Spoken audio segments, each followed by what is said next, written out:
Ang susunod na programa ay rated PG. Ito ay nangangailangan ng patnubay at gabay ng magulang para sa mga batang manonood.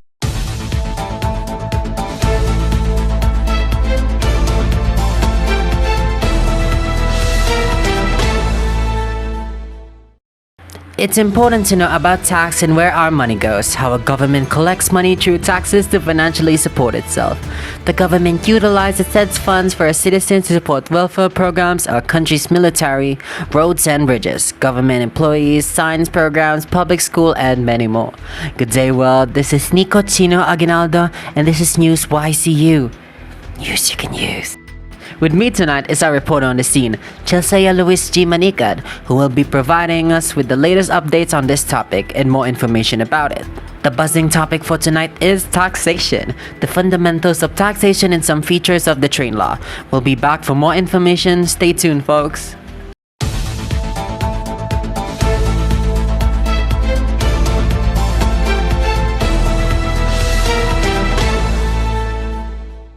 The beginning of the idea of taxation cannot be dated in the continuum of our history. It came as a matter of survival for the government. The development of tax law as a comprehensive and general system is a recent phenomenon resulting from the evolution of taxes and increasing state-economy relationship. A tax law is a body of rules passed by the legislature by virtue of which the government acquires a claim or property as a matter of legal duty or obligation by operation of law. Taxation may be defined then as the power of the sovereign to impose burden or charges upon persons, property, or property rights for the use and support of government in order to enable it to discharge its function. Let us know more about the fundamentals of taxation with a reporter on the scene. We have Chelsea Luis G. Manicad. Chelsea, what can you tell us about taxation in the Philippines? Tell us about its basis and fundamentals. Nature of taxation power. The power of taxation is both inherent and legislative in character because it has been reserved by the states for it to exercise. It is an essential and inherent attribute of sovereignty, belonging as a matter of right to every independent government. The government possesses it without being conferred by the people. The power is inherent because the sustenance of the governments requires contribution from them. Is the nature of taxation power is legislative in character? Tell us more, please.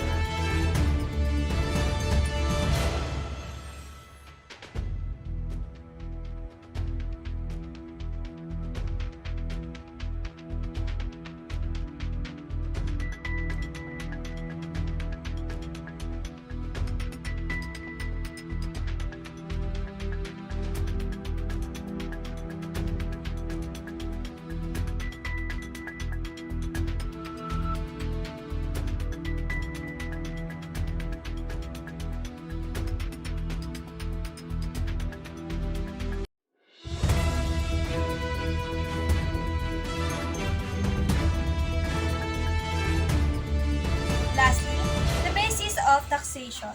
The power of taxation originated from the theory that existence of a government is necessity. No government, whether democratic or despotic, exists without resources to finance its operations.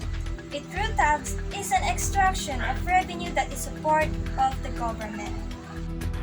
Are there any additions to it? Is there inherent limitations of the power of taxation? Yes, Nico, in fact there are. In addition to that, let me tell you the 5 inherent limitations of power of taxation. First, limitation of public purpose. A tax is for public purposes where it has support of the government of any of recognized objects of the government or where it will be directly promote the welfare of community in equal measures. Limitation of territorial jurisdiction. It follows that its taxing power does not extend beyond its territorial limits, but it's within limit. It may tax persons, property, income, or business. Limitation of double taxation.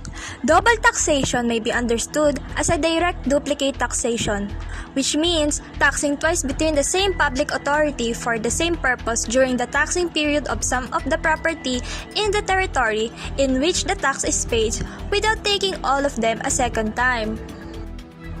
Limitation of non-delegation of taxing power. The Constitution provides that the sovereignty resides in the people and all the government authority emanates from them. Under a republican form of government, the people created a legislative department for the exercise of their legislative power. In that way, those rules shall be given effect.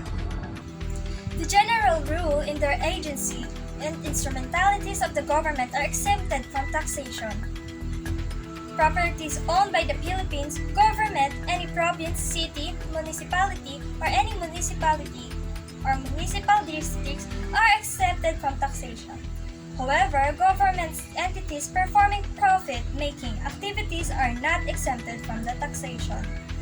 Thank you very much, Chelsea. Paying taxes sure is important, even though people may find this topic boring. It is important to be very much aware of it. Basic principles of taxation, inherent powers of the government, essential characteristics of taxes, classification of taxes. We'll be right back for more news, so buckle up and stay seated. We'll be back after this short commercial break. Musta na pre? Long time ah.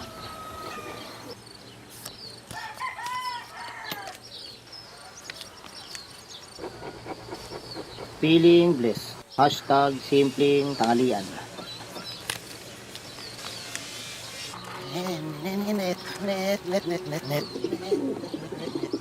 Oh, kuha mo yun ah.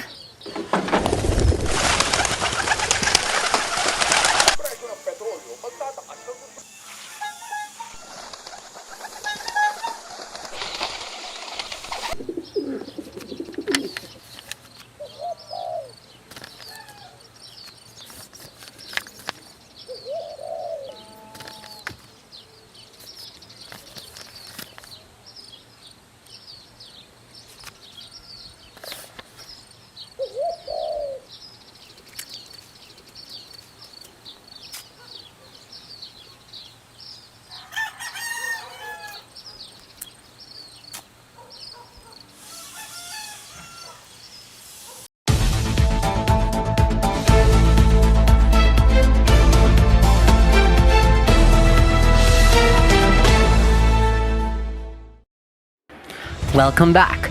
Basic principles of taxation, fiscal adequacy, equality or theoretical justice, and administrative feasibility. Wow, these are a mouthful. What exactly are these terms? Well, fiscal adequacy emphasizes the source of the revenue as a whole must be sufficient to meet the expanding governmental expenses regardless of business conditions, export taxes, trade balances, and the problems of economic adjustments.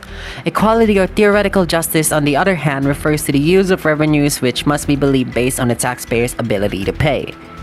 And lastly, the administrative feasibility means that the tax system must be clear to the taxpayers, can be enforced, and is convenient and not burdensome or discouraging to a business activity. How about you, Chelsea? What can you say about the inherent power of the government? Can you tell us more about it? Definitely, Nico. Tax is defined as a forced and involuntary burden, as in accordance with some reasonable rule of appointment by the authority of a sovereign government upon the person or properties within its jurisdictions to provide public revenues for the support of the government. It proceeds upon the theory that the existence of government is a necessity, that it cannot be continued to operate without the means of pay for its expenses, and for those means has it the right to compel all citizens and properties within its limit to contribute. Inherent powers of the government includes police power, taxation, eminent domain. There are also classification of taxes and how they are classified. First is according to purpose. Taxes are further classified as general, fiscal, or revenue, and special regulatory. The general fiscal or revenue tax is the tax that intended for the general purpose or expenses of the government. The special or regulatory tax is the tax that intended for a specific purpose. Second is according to object personal. Captivation or poll tax, examples is resident tax. Property taxes or what we know as real estate tax. Excise tax that imposed directly by the legislature, and the sum is measured by the amount of business done or the extent to which the privilege has been enjoyed or exercised. Third is according to subject. Direct tax, when the person on whom the tax is imposed absorbs the tax or pays it, which is known as income tax. Indirect tax, charge paid by the person or other than one whom is legally imposed, or what we know is value-added tax.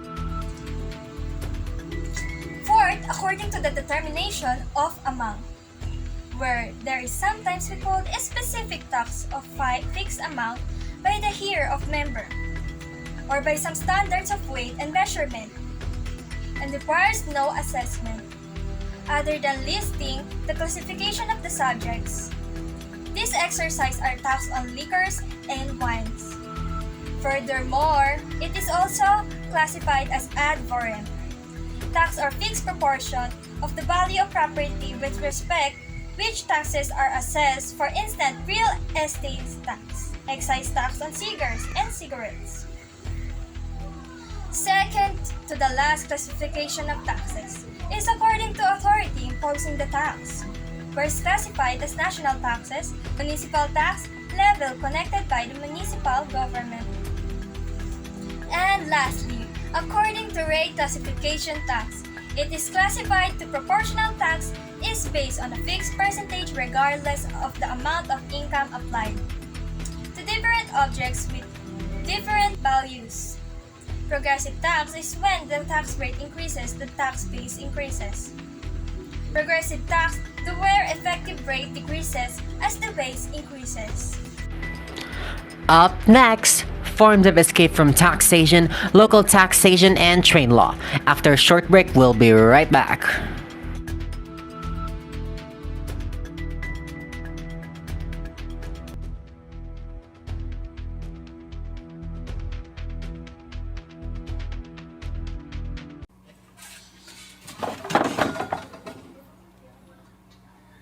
Bubay! Bubay!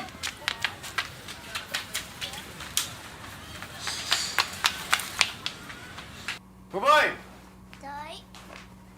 Teka nga rito. Tapon mo to ha. Ha? Ano yung gamit mo? Gusto mo?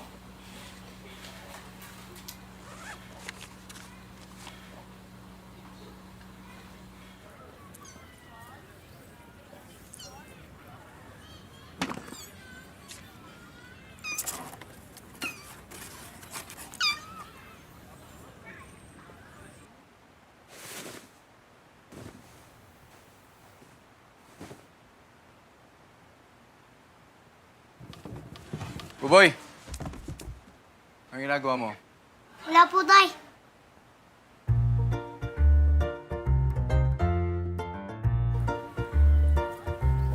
Uy, Buboy! Tara, laro tayo! Next time na lang!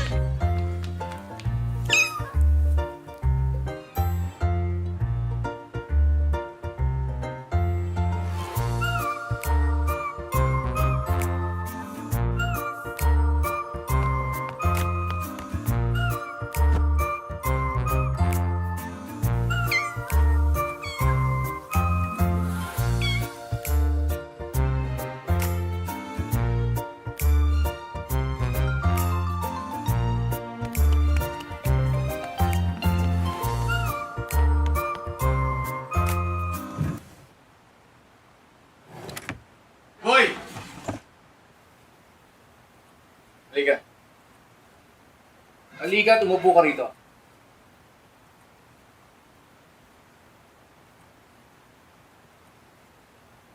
Ah. Sige, buksan mo.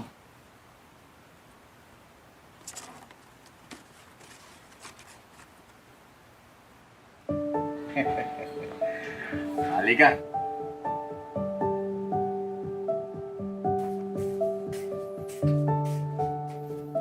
Ano? Sila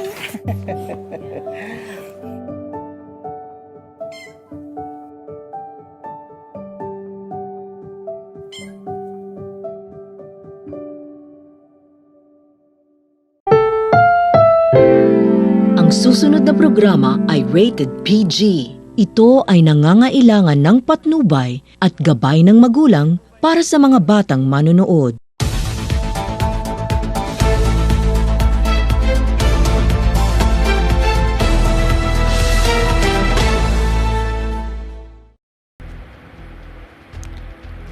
Good day and welcome back to News YCU, News You Can Use.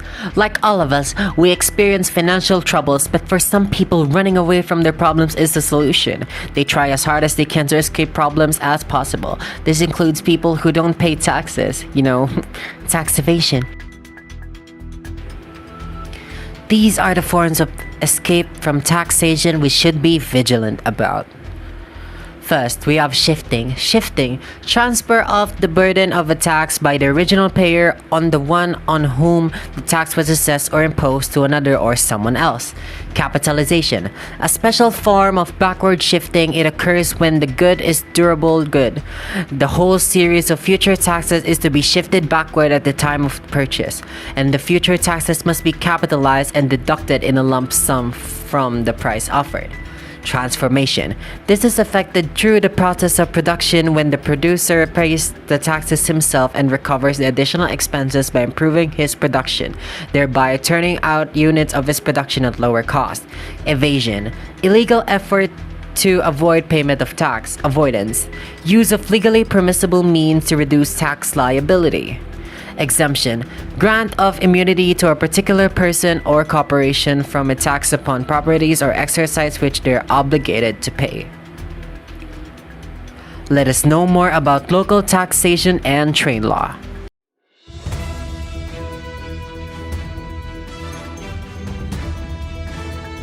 Local taxation. Since the power of taxation is an indecence of sovereignty that is necessary to maintain government and therefore inherent in the state, local government units such as provinces, municipalities, cities, and barangays can exercise their power not only conferred on them.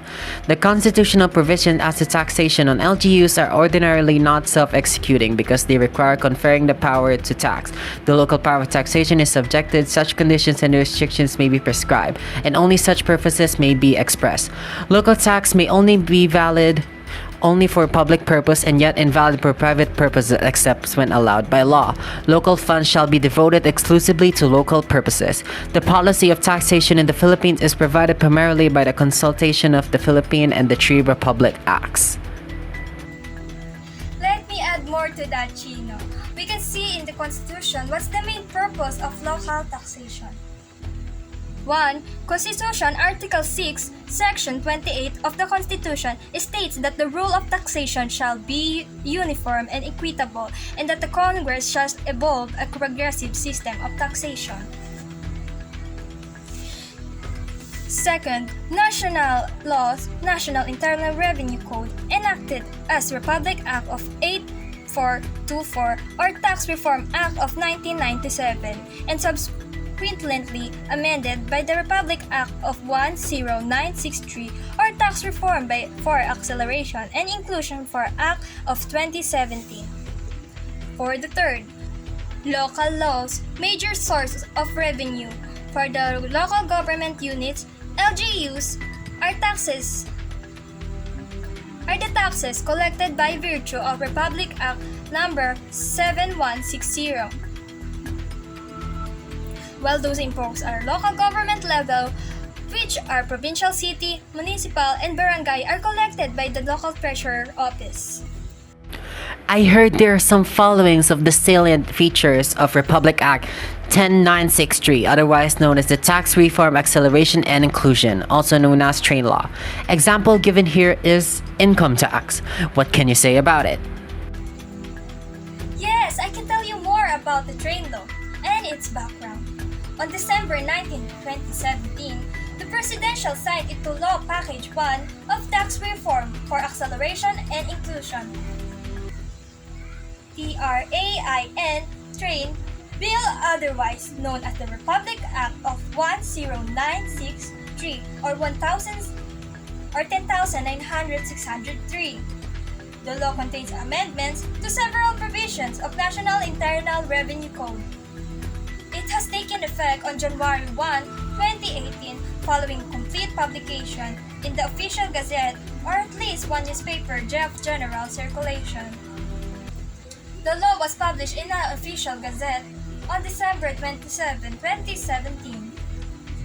The publication covers the tax schedule effect on January 17 until December 31, 2022, minimum wage earner. The publication covers tax schedule effective on January 1, 2018 until December 31, 2022, to minimum wage earner. Number 1. Statutory minimum. Wage rates are exempted from income tax. Second, also exempted are holiday pay, overtime pay, night shift, differential pay, and hazard pay, earned by WMEs for those 13 months pay and other benefits. Third, maximum of 90,000 pesos and personal additional exemptions. Number 4, there are none and already included into 250,000 except from income tax. Number 5, repeals Section 33 of Magna Carta for persons with disability, Section 22 of the Foster Care Act of 2012. Number 6, VAT threshold or VAT threshold. Number 7, 3 million pesos or any persons whose sales receipts are under section of 109 or 109 of Code from the payment of VAT who is not % of his gross quarterly sales on receipts. Taxation sure is important. Even though it's a very complex topic, we must learn and make people educated. Education is important. That's for tonight's news. Again, I am Nico Chino Aguinaldo. And this is Chasea Luis G. Manicad. Thank you for tuning News NYU.